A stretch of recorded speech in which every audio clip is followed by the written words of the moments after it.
Hi. Is my microphone working? Can you hear me? Somebody type yes. Okay, good. Oh, this is just going to be great. So happy to be here today. I will just chat away until it's time for us to start. I have behind me some of my favorite books. I'll probably point them out later too, but I got this one right here. This I should just read it to you, shouldn't I? Since we're not starting yet. This would be a bonus for those who showed up on time or early. Okay, this is my home. This is my school. It is written by Jonathan Bean. Look at those. Can you see those pictures? Oh my goodness, look at that. All right, here we go. It's dedicated to his parents who built a house and then formed a school. Okay, this is my home.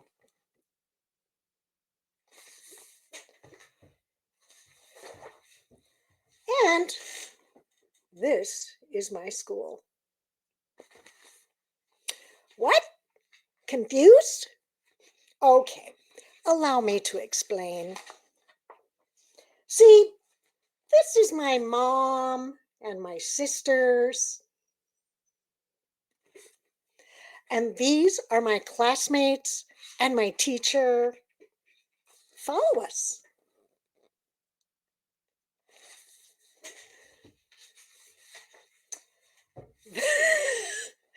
This is our classroom.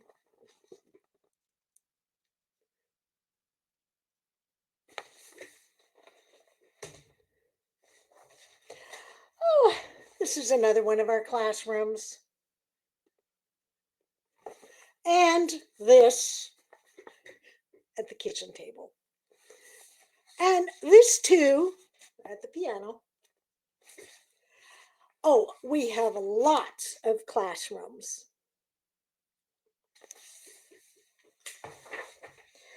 And this is our cafeteria.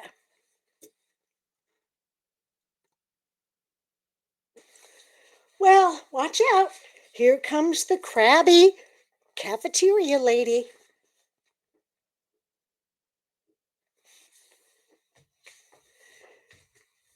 Oh, and we have a big playground.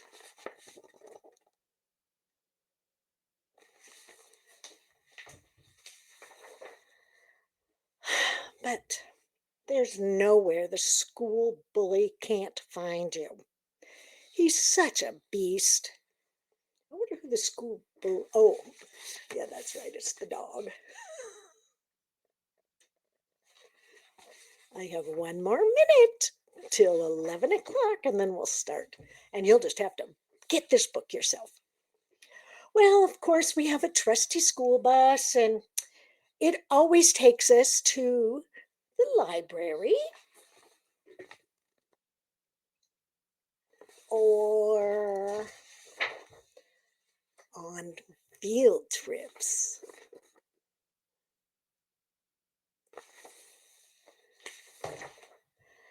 This is our art room, and this is the world.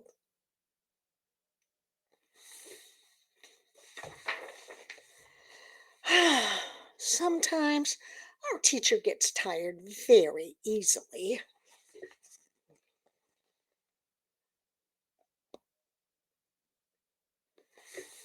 Oh, it's 11 o'clock, about ready to start. Oh no, she's calling for help. This is the substitute teacher. Okay, for those of you just joining us, I'm reading a book called This is Our This is My Home and This is My School. It's such a fun book. I like to get it for all of my students when I'm working with them, and just gives us a good reminder of what school's like. All right. here we go. You are here because we are, you've decided to homeschool, and now what are you going to do? Well, never fear. Kathy's here. Actually, there's so many resources out there. I'm just one, and I am excited to talk to you about homeschooling. Okay, let's see. We're going to start our timer so I stop on time because I can talk all day about homeschooling. I just love it. All right, here we go. I am going to first, well, I'll tell you about me. I am a homeschooling mom. I have 5 children and I've homeschooled them all. And actually, I graduated the last one just a couple years ago. And I now have 5 college graduates. So that's kind of fun to say. But I remember the last year I was homeschooling my youngest, Tori, I was a little bit um, sad. I thought, this has been my life's purpose for 30 years. Yes, we had 3 kids, and then we had another set of 2 because we just said kids are so fun. We got to have a lot more. So anyway, um, our homeschooling span is over about 30 years, which is fabulous. But I remember thinking, oh no, I'm all done. I'm moping around all year long, like this is my last year. Can't, I loved homeschooling.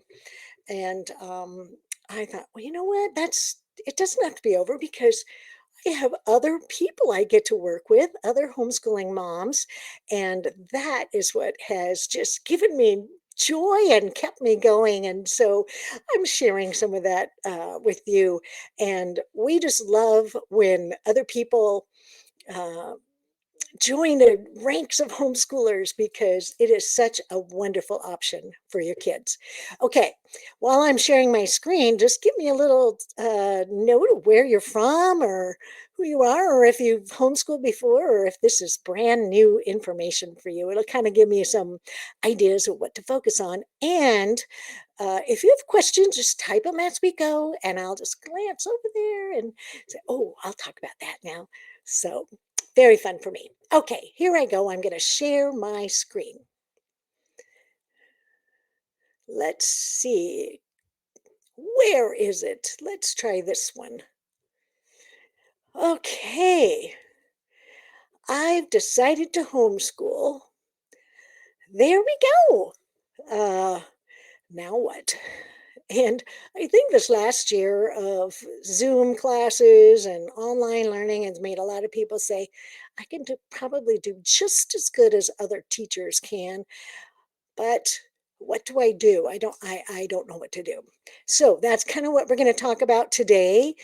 We have 5 little subjects, and I'm trying to squeeze it all in, but we'll do the best we can.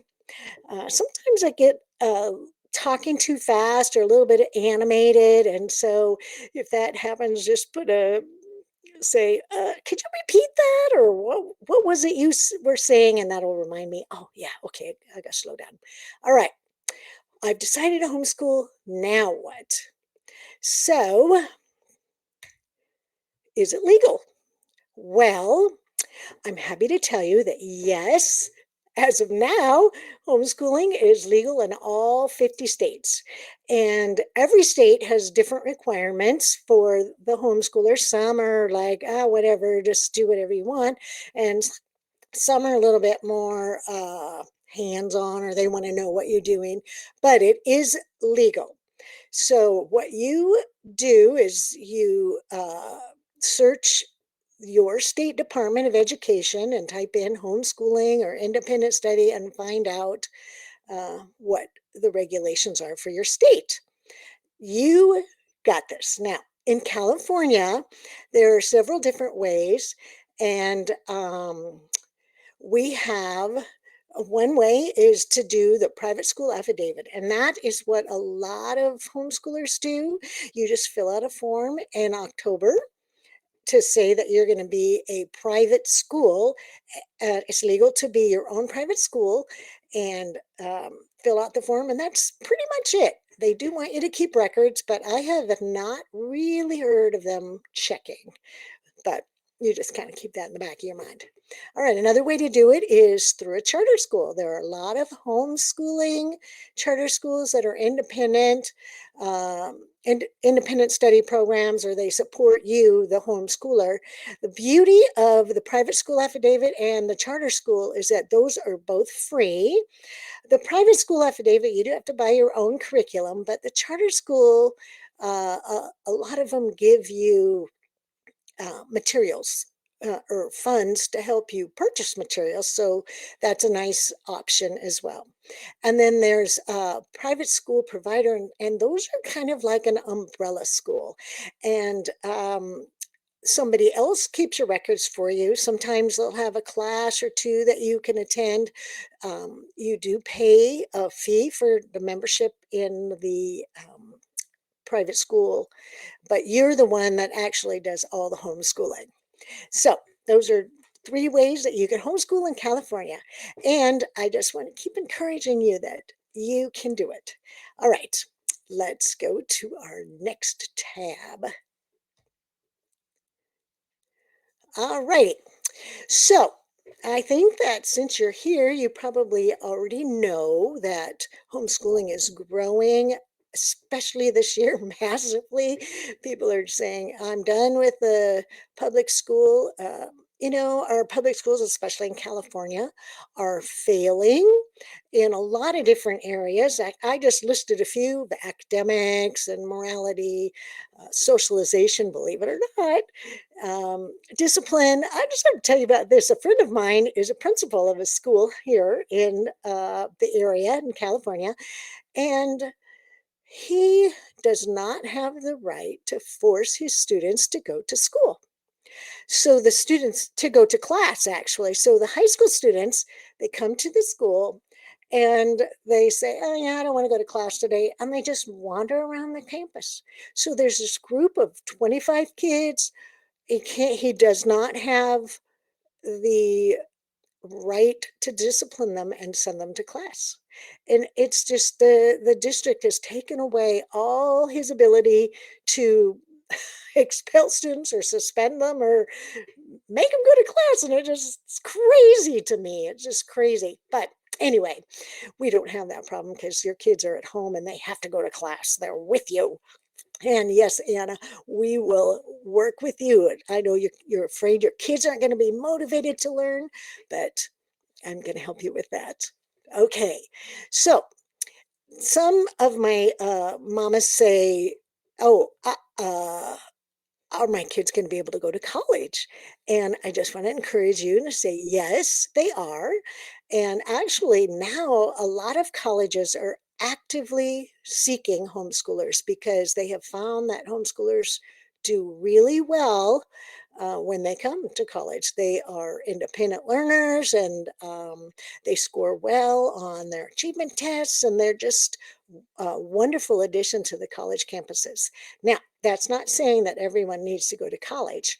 Actually, there are a lot of different options for homeschoolers, but for those of you that are kind of worried about college, I want to encourage you and say it is possible. Okay, I love this quote by Sir Walter Scott that all men who have turned out worth anything have had the chief hand in their own education. And for homeschooling, the beauty of it is that you, the parent, and your child, you control the learning. They get to learn. This is a key thing, that your kids have the opportunity to learn what they're interested in. And if they're interested in sharks, then you can just say, all right, we're going to learn about sharks, and do everything you can to find out about sharks. Or if they happen to want to know about, I don't know, let's see, baking bread. Okay, so you can spend some time baking bread and learning about the different kinds of bread you can bake, and different things, or what's the history of bread baking. But whatever they're interested in, you have an opportunity to allow them to learn that. And then you also get to teach your own values. There's a lot of different things out there where you might not agree with, and being able to teach your kids at home allows you to teach your values. That's a wonderful right we have as parents. And okay, you also control the pace of the learning. If your child excels in something and they're just so great at math, and they could be doing the next lesson, go as fast as they want. But if they're struggling in another area in reading, then you can go slow in that area. I remember my kids used to ask me what grade they were in, because homeschoolers kind of tend to forget about what grade they're in. And I would say, well, it depends. In math, you're in this grade. In reading, you're in this grade. In history, you're in this grade. So there's no requirement that says you have to be here at this level. They can go at their own pace. Okay, let's move to our next slide. All right. So before you even start homeschooling, I'm just going to guess that you're new here. Before you start, you want to say, why am I doing this? And one way to look at it is to say, if your child came and knocked on the door, and you open the door, what would you want them to be like in 20 years? And I just wrote some of the things that I wanted my child to be, and that was kind and thoughtful. I want him to put family first. I want him to be ambitious, not sitting on the couch watching TV all day, but hey, I want to learn something new. And I want him to be hardworking and active in the community. But I also wanted them to love learning. And so what I did was I just took these things, and I made 3 goals that I had for my children. I wanted them to love God, and I wanted them to love people, and I wanted them to love learning. And so those are things that I always kept in my mind. Am I working toward those goals? You are going to find your own goals and decide what it is that you want to work toward. Some possible whys. Oh, by the way, I'm going to tell you, I will email you these slides so you don't have to take copious notes, which I know you are. You're just like, oh, I got to have all this information. No, I'm just kidding. Anyway, I will email you these slides so you'll have a copy of all these things that I'm saying, because I know you'll want it. Okay, so maybe some reasons that you would take them out is God's calling me to do this, or I'm going to give my kids a better education. I experienced the aha. My husband didn't quite understand what I was talking about here, but it was that when your child reads that word for the first time, you get to be there for that. And they say, Mom, I just read the word cat. And you go, oh, yay, you get to experience that. You get to experience when they discover that vinegar and baking soda explodes, and you get to be there when they're learning and doing all these exciting things. When we send them to school, we miss a lot of that. And by homeschooling, we get to experience that. So another big benefit of homeschooling is having a flexible schedule and getting to travel. Now, I have a family whose husband is pilot, and they fly all over the place. Oh, this week we did school in St. Louis, and this week we had school in Hawaii, and this week someplace else. So there are lots and lots of advantages to homeschooling. And another great advantage is that your family is together.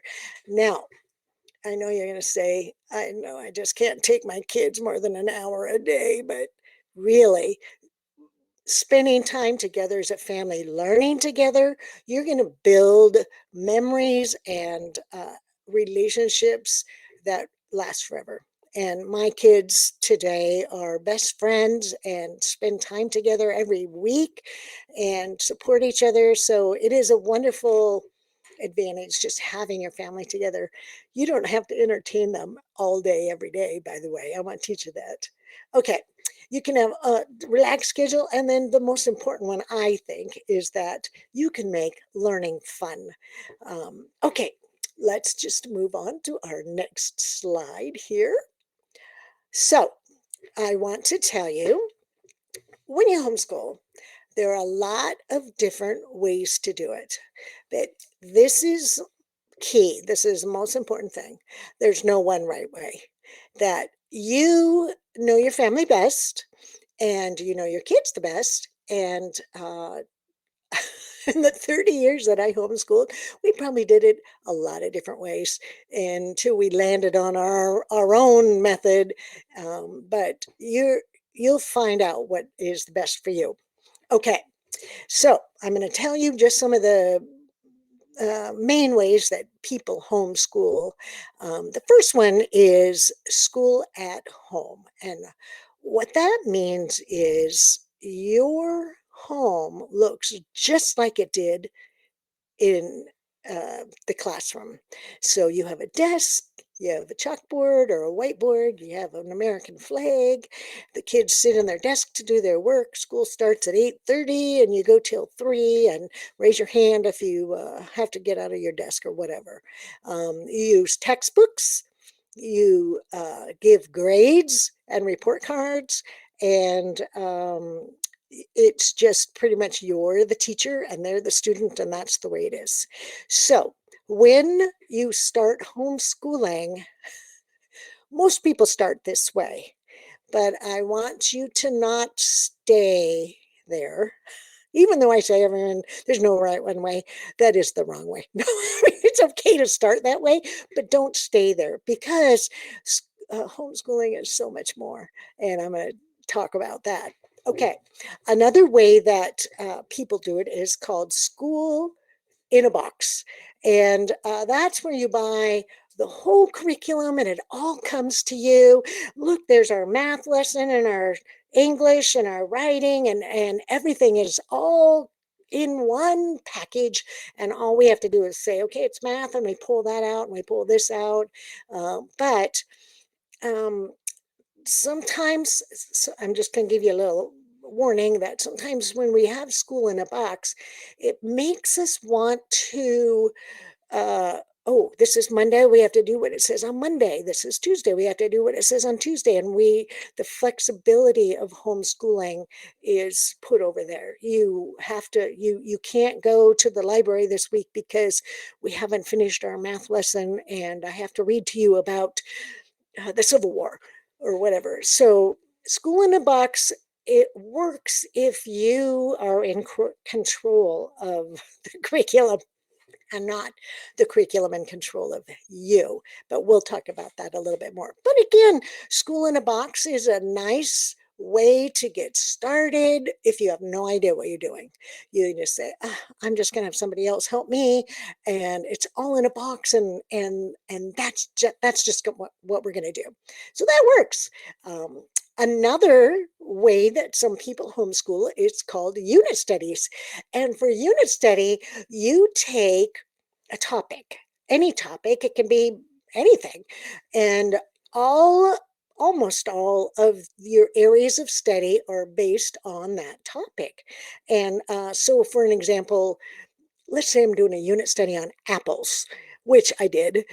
And so we read books about apples. So Johnny Appleseed, and who was he? And we planted apple seeds, and we went to the orchard and we picked apples, and we did math. We measured apples and we graphed favorite apple types, and we did science experiments with apples. I mean, everything was related to apples.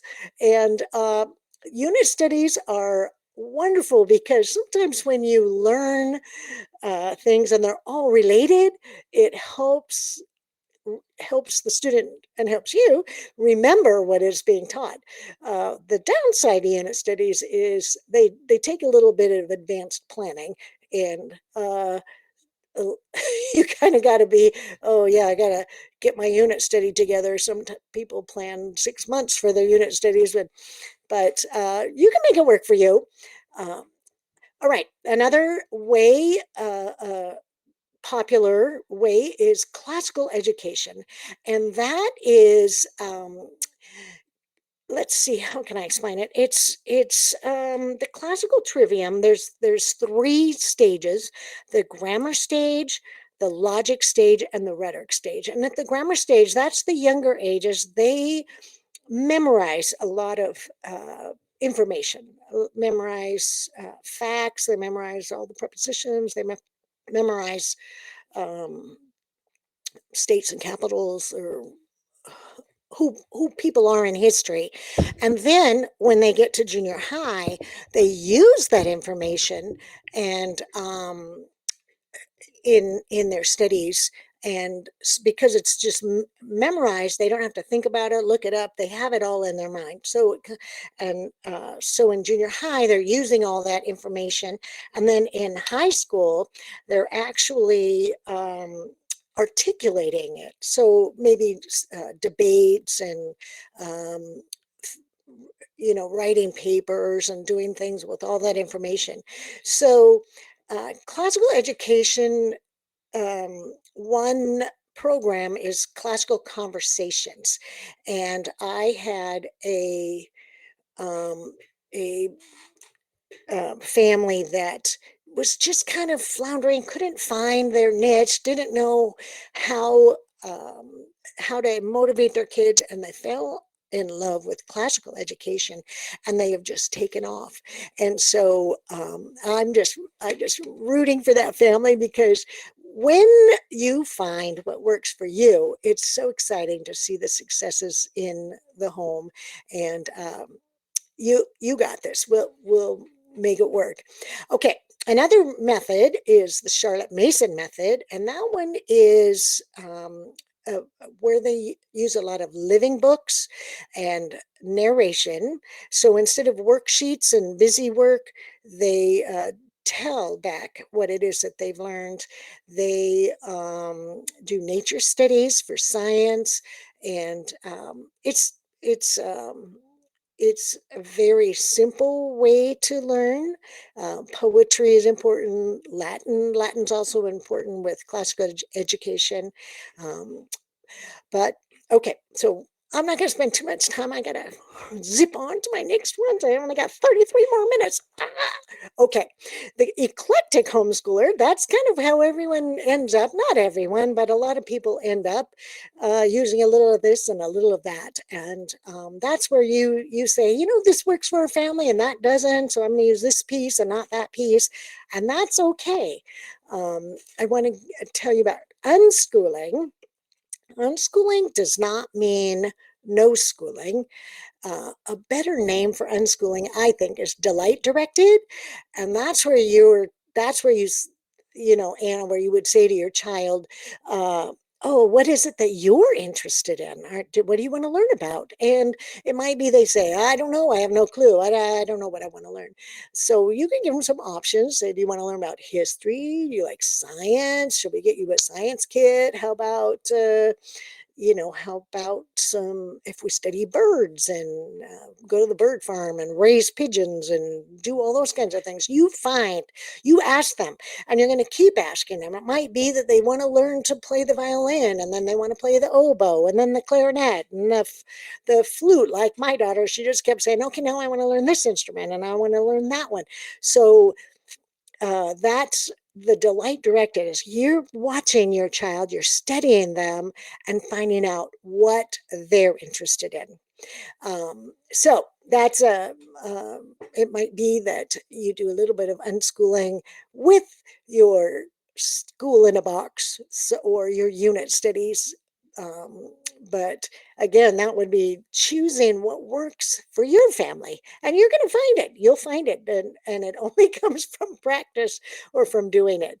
Okay, one last option is co-ops, and that's where you get involved in a group. And I really, really encourage you to do this, because um, co-ops allow you to be part of a community where people share in the teaching, whatever their gifts and strengths are, that's what they're going to teach. And you benefit from being part of a group. So co-ops are a wonderful way to do it. Okay, so these are different approaches to homeschooling, but some you might say, well, what do I teach? I have no idea what to teach. I'm at a loss. Do I teach? But beyond teaching them the alphabet or how to add and subtract, I don't know. So I have put a link here. It's a website to the Common Core standards. Now, I just want to give you a little warning that when you read these, I want you to say, if your child is in first grade, you do not have to learn first grade standards. You can learn fifth grade standards, or you can learn kindergarten standards, or whatever. You do not have to do just the standards that are in that grade level. When you homeschool, you have freedom to choose what it is that you want to learn and at what level. But I'm just giving you an idea. If you say, I would really like to do what the other schools are doing, that's one way to do it. So another way is to look, and there's a book series by E.D. Hirsch Jr., what your first grader needs to know, what your second grader needs to know, what your third grader needs to know. Again, I want you to use those just as a guide, not as a, oh, I have to get this, I have to do this. You use that as a jumping off point.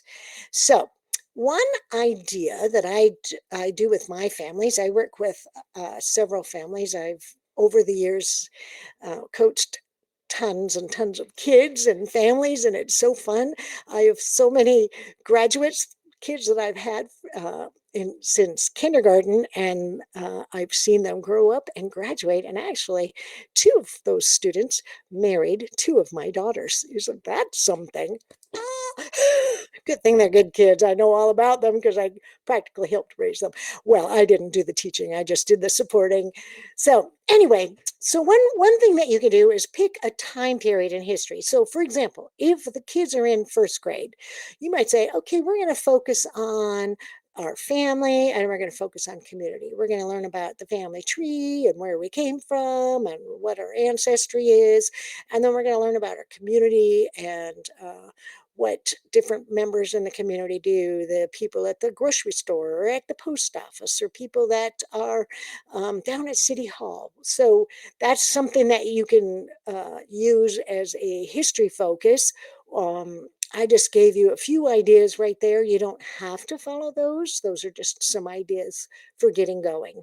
Okay, now let's go to our next slide. Remember, I'm going to be sending these slides to you so that you'll be able to click on those links. So I thought it might be important to kind of give you an idea of how we set up our day. Now, this is our day. You're going to make your day however it works for you. But what I would do for my kids is I made them a little chart like this on Sundays. Actually, it'd probably be Monday morning before they got out of bed. But on the left, and on the far left column, I would put down any topics that we would be covering for the year, I guess. And then at the top for every day of the week. So on Monday, that was the day we did our co-op. So I didn't really put a whole lot. I used to kind of just leave it blank except for practicing their piano. And they didn't like that because my kids liked to check off when they would do something. Because, when you actually check something off, it releases the endorphins in your brain, and it's such a lovely feeling. So I would put down the classes that they actually had at their co-op so that they could check it off. But then on Tuesday, they would say, okay, here's everything that I'm going to do today.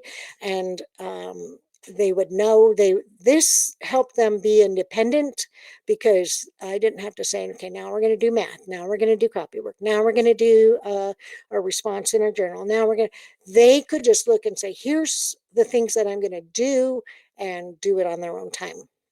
So your kids are not going to start out being able to do this, but you can work with them and teach them how to do this.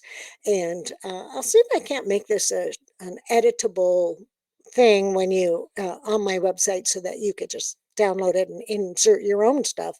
Or you could just make it in Word. That's all I did. It was just a Word document and and made it a table. So anyway, I'm not going to talk about all of the stuff that we did, but I will tell you this, that sometimes, let's say Tuesday, they had all these things to do, and somebody knocks on the door and says, "Oh, hi, we're in the neighborhood. Can we come over?" You're not going to say no. I mean, you might want to, but you don't, and you'll invite them in, and then the kids play, and pretty much your day is shot. So they would say, "Mom, I didn't do all these things." So I would cross off the things that they could skip for that day, and then they would just pick it up the next day or start the next week. I wouldn't make them finish all of those things. So this is a guide. Again, it's a guide, and you need to let it work for you. Okay, so that's, let's see, let's do our next slide.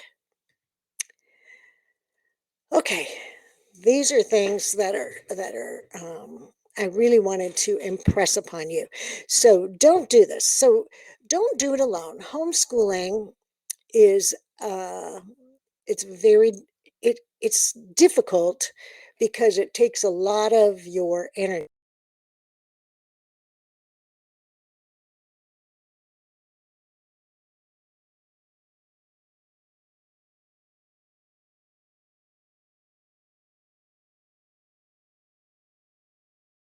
Don't do it alone. Even if you just have one other person to homeschool with, that will make a huge difference because you will, on the days that you're kind of like struggling, you can call your friend and say, "I'm struggling, they're not getting the math." And your friend will say, "Oh, well, here's an idea."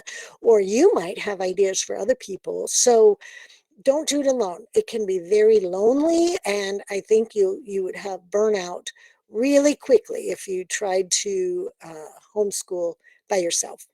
So find a support group, and you can even email me. I will be a great correspondent, so we can do that. Okay. Second thing is don't compare yourself to others.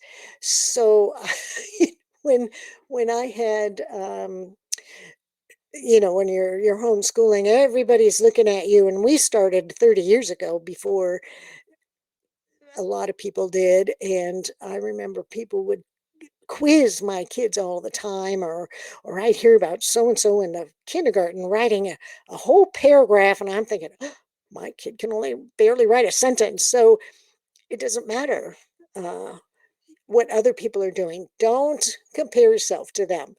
What you do need to do is write down your successes so you can say, "Hey, my child knows all the prepositions."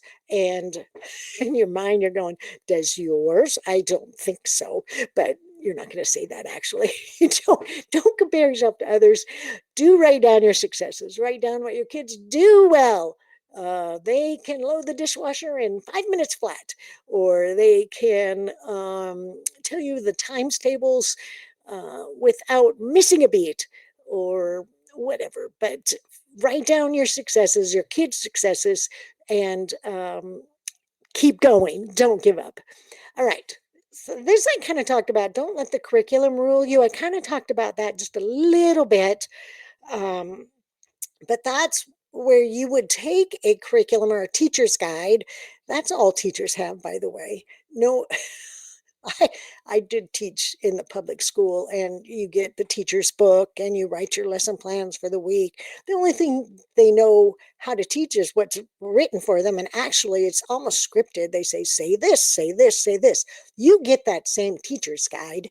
Uh, but I don't want you to let that rule you. I want you to use it as a guide. Say, "Oh, they want me to learn about the World War II. They want me to learn about World War II. So it says to just do it in 3 weeks. I think we need to spend 6 months on World War II or whatever, and use that as a guide, as a jumping off point, but don't let it control you." I have a family that I work with that said, I said, oh, good. It's summer. Let's take time off for the summer and enjoy our time, our kids. Oh, no, I can't because we're a little bit behind in our studies. I'm thinking, what are you talking about? Behind? You're not behind. Oh, yes. We took several days off this year and from our curriculum, and we're only 3/4 of the way through. We have to finish that before we can take summer break. And I'm thinking, oh dear, don't do that. If it's summer, you take summer off and don't feel like you have to finish a book. No teacher in history it finishes the curriculum all the way through. Actually, they just pick this, pick that, and okay, the school year's over, whatever. So don't let that curriculum rule you. Okay, socialization. I love this. Everyone comes to you and says, oh, what about socialization? Well, that's not really an issue for homeschoolers because I think the problem with homeschoolers is they're so involved in different things that they have to actually take time to stay home, remembering that it's homeschooling and not being out in the community so much. But really when you homeschool, you're in a more natural environment than those that are at school. Because when you're in school, you're an 8-year-old and you're with 30 other 8-year-olds. Where else in society is that the way it is? That you are only with somebody that's your exact age? Never. You're not. And when you homeschool, your kids say, oh, I can be friends with all kinds of people. They don't think, oh, I can only be friends with somebody that's exact same age with me. My son was in 8th grade and he's playing with a little first grader and having a grand old time. So they don't realize they don't have limitations on their socialization, actually. And you get to teach them how to be social. I mean, if you can teach them to tie their shoe, you can certainly teach them to be polite and get along with others. So don't worry about socialization. You need to come up with a fun answer though, because that's what people are going to ask you. Well, what about socialization? As if that's the only thing they have to worry about. Well, don't get me started. Okay. Anyway, don't do busy work. Now, this is a really a key thing. I think that was sometimes with packaged curriculum, it'll come with a lot of worksheets and it'll say, read this book and now do these worksheets. And my hesitancy, I learned the hard way from my son when he was an adult, told me that he used to hate reading out of the brown book. The brown book. Oh, yeah. He used to hate reading out of the brown book. He loved the stories in the brown book, but he knew he was going to have to do 15 pages of worksheets related to the story in the brown book. That, oh, yeah, I forgot. That was my days of school at home where I didn't know that you didn't have to have them fill out all those worksheets. Now, when kids are in a traditional school setting, teachers can't ask every single child, what was the boy's name, or who's the main character, or what was the conflict in the story. So they have to do the worksheets to find out what everybody in their classroom knows. But you don't have to do that. You only have one child or two or three or seven, but you can ask them, tell me about the story, and you can tell if they got it or not. So you don't have to worry about that. Um, so do check for understanding by talking to them about what it is that they're learning, but do not do busy work just to fill in the worksheets and just to get all that done. Now, I know when kids are in first grade, they love the worksheets. They love putting their name on the paper and filling in all the little things. But I'm telling you that probably around third grade, they're going to be really tired of that. And so you can use worksheets a little bit, but don't let that be your driving method of homeschooling. Okay, so here's my thing, online learning. Don't rely on online learning. Do limit screen time for your children. So I think if you did Zoom learning this last year, you know that it doesn't work for everybody. And actually, for children to stare at the screen for too long, it's not good for their eyes, it's not good for their brains. So it's okay to take a class or two online, but don't let that be your number one method for teaching your child. I did have a family this year that spent a lot of time doing online learning, and her child just got so frustrated and so behind and so upset about everything. And the mother was struggling, the child was struggling. And so I said, well, I suggested maybe choose one subject that you're not going to do online, and any of them, choose any subject, and have a little bit more freedom in what it is that you're learning. And so they decided to do history on their own, not online, and it transformed their day. It made just choosing that one subject, not to be an online class, but just to be able to learn together, uh, changed everything. So I would encourage you not to spend a lot of time online. Um, anyway, okay. And don't do school for hours. This is so important. Um, I th- I think you can be done with school by 1 o'clock. What we would do is we'd start at 9 and we'd do school until around 12:30. We'd take a break for lunch, and then at 1 we would have feet off the floor hour. And that's where they would each go to either their room or a corner or someplace where they were by themselves, and they could either read, sleep, pray, or think. No electronics. It was just their 1 hour. And that was also my 1 hour of day when I got to sit and read a book too. Best hour of the day. So feet off the floor hour, and it was a good hour. And then in the afternoon, that's when they can do the practicing of the piano or go into your lessons or whatever. But don't spend all day doing school.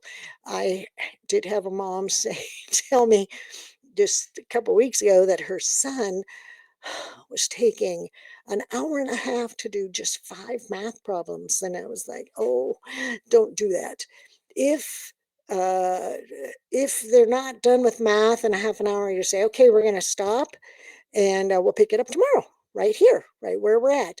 And the next, because he was taking a long time because he was bored with the math. And so you have to figure out why are they struggling, but not to make them sit there. I remember having to sit at the table until I ate my peas, and I'd sit there for an hour and a half, and the peas are all cold, and it's like, I'm not eating those, I'm never eating those. Well, your kids are going to do the same thing. And you don't want learning to look like that. So keep your lessons short. I am a believer in maybe 15 minutes increments in the different subjects. As they get older, you can spend 20 or 25 minutes, but don't do school all till 5 o'clock at night, because you don't want to do that either. Don't you want to be done and be able to have some time to yourself? So you say, well, we're done for the day, and let them go do their own thing, but keep your lessons short. All right. Last, don't give up. Homeschooling takes some time to figure out. And it might be that you're gung-ho in September, and then September 20 comes and you go, okay, I've had it, I'm done with this. Or you threaten your child, if you don't do that, I'm going to send you back to school, I'm putting you on the bus tomorrow. Don't do that. Don't threaten your child, because they don't have any security and being able to learn at home. And it takes some time. Sometimes it takes a couple years. I know I shouldn't tell you that up front, but it does take a while to figure it out. But you can do this. So I have just a couple. Let's see here. I wanted to go to this. I wanted to give you some ideas of different curriculums to start with. I didn't put a lot in here because you can search or talk to people or talk to other homeschoolers. That's the best way to say, what is it that works for your family? And that's how you find out what works best for you. So each of these is kind of a live link. You can just click on it and find out, more when you when you start clicking around to these different websites. You're going to go, oh, whoa, look at that. And then here's a link to that book I was reading when we first started out. This is my home, this is my school. That's kind of a fun book, but I did want to give you some ideas of curriculum. So you've decided to homeschool, and you have a little bit of direction and a plan. You know what it is that you're going to teach. You know kind of how to set up your lessons. I do want to say start slow. Don't try to do everything at once, but you can do this. And I have confidence in you. I've helped several people do this, and I am rooting for you. So if I have a website, it's carrotpatch.com. It's spelled differently than the carrot. And carrotpatch.com. I also have an ebook of 10 homeschooling ideas. If you want half off coupon code, I put that there. And then if you have questions, you can email me, Kathy@carrotpatch.com. But I did want to tell you that homeschooling works, and it's a wonderful option. And I am really excited for you to be able to try it. So now I'm going to answer Anna. I have just a few minutes left. I'm going to answer Anna's question. Let's see, how do I stop sharing? Let's see, YouTube, let's see, how do I stop that? Well, oh, here it is. Okay, there we go. I'm figuring this out. It's my first webinar. I've done in-person conferences, but not ever a webinar. So this is new for me. Very fun. Okay, Anna, you have two boys, 6 and 14, and you're afraid they won't be motivated to learn, and they just want to do their thing. Well, they're probably not going to be motivated to learn. So what you do is you study your child. What is your 6-year-old interested in? What do they want to know? How do they learn best? Do they learn with you talking to them? Do they learn on their own? Do they like to look at books? With your 14-year-old, it's a little bit harder when they're in high school or in those seasons. But I think when you give them the option of choosing school and choosing what they want to learn, that's one way that you can motivate them. So let's say your 14-year-old son is just kind of uh, bored with life and has no idea what they're interested in. Well, we had a student like that, and he was actually interested in fishing and fly fishing. And he used to make his own flies for fishing. And so we said, all right, so you're interested in fishing. Well, that would be where then you would kind of choose your unit study. You say, okay, if you're interested in fishing, can you write out the instructions for making this fly, or videotape yourself doing that and tell what kind of fish you're going to catch, or where the best places are to go fishing. So you're tailoring their learning to things that they're interested in, because you can cover writing with that. You can cover history with fishing. You can cover, not that fishing's their thing. Do you know what their thing is? Or maybe they don't even know what it is. But when you're first starting out, and if a child has been in traditional school setting, they say it takes for every year that they've been in school, I think it takes, is it 3 months? That 3 months that they have to unschool or learn that learning looks differently. And so if 14, you have a lot of unlearning to do, and they don't really like school at this point. So give them a schedule of things that they should. Oh, actually, you could sit with them and say, What do you want our schedule to look like this week? What day do you want to do English? Which is another thing that I've done with my students. I'd say, okay, what book shall we read this month? They choose a book. Okay, so how much do you want to read on day one, day two, day three? How much math do you feel like you can accomplish today? And you're letting them have a little bit more ownership in the learning, and that makes a huge difference when they have control. If they feel like you're just telling them what to do, they're not going to be as motivated. So that's one thing that you can do. And does that kind of help? Um, Another thing that you can do, like with your 6-year-old, is, and actually with both of them, is to do real world, did I say that clearly, experiences where you're taking them out to see different things. So let's say um, you might have somebody that works at a lumber mill, for example, and say, "Hey, I've always wanted to know what a lumber mill looks like from the inside. Can we come visit and take your kids to the lumber mill and learn about that and say, where does the lumber go, and what do we use wood for, and why is the price of lumber so much now, and those kinds of things." But you're gonna find, I want you to remember that learning, homeschooling, and your ability to have your kids at home now, you can learn in a lot of different ways. And I know that all these speakers are going to say this, that learning is not confined to just sitting at your desk and reading a book. It's actually everything you do is a learning experience. And you need to be the kind of cheerleader on the side and saying, "Oh, wow, this is exciting." And they might just kind of, roll their eyes or whatever for a season. But when you start giving them permission to learn something that they're interested in, you're going to find the light bulb goes on. So I want to encourage you, say, "Oh, you can do this. You can homeschool. You're just going to take it one day at a time, not be stressed and like, oh no, my kids aren't learning anything." You're not going to think that. You're going to say, "I can do it. I can teach just as well as somebody else uh, in the public school. Because look at my kids were failing there. Why would they think that I could do any worse than that?"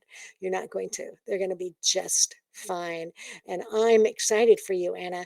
I'm excited that you're going to homeschool and that you're going to take on this challenge. And I don't want you to be discouraged. You will have days where you go, "Oh, this was just too much. What was I thinking?" Take the day off. Say, "Okay, we're going to go to the beach today." And you can even say, "All right, our learning experience was, how long does it take to get to the beach when you don't use fast track? Or what kind of birds fly around on the beach? Or, how much trash is in this, this one little area?" Everything. Everything's a learning experience. And your job is to have fun. Oh, and learn with them. I did want to point out this, I should have put it in my notes, that it's important that you don't say, "I have to know everything so that I can teach them." Really, you need to come alongside and learn with them. I never knew so much about history until I started homeschooling, and then it made you go, "Wow, how come they didn't teach this when I was in school?" And I didn't know things about science. I didn't know things about nature. Oh my goodness. You're going to love homeschooling more for you, I think, than your kids are. So be excited, have fun with that, and you go, girl. It's going to be great. I just know it. All right. Any more questions? And make sure you check out my website, carrotpatch.com, if you want any more information. And you can email me questions too if you like. All right. Thanks for being here. And you got this.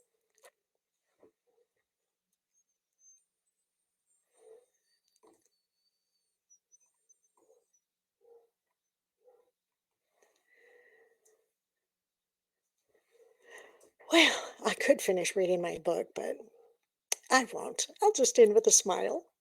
Okay. Have a good day.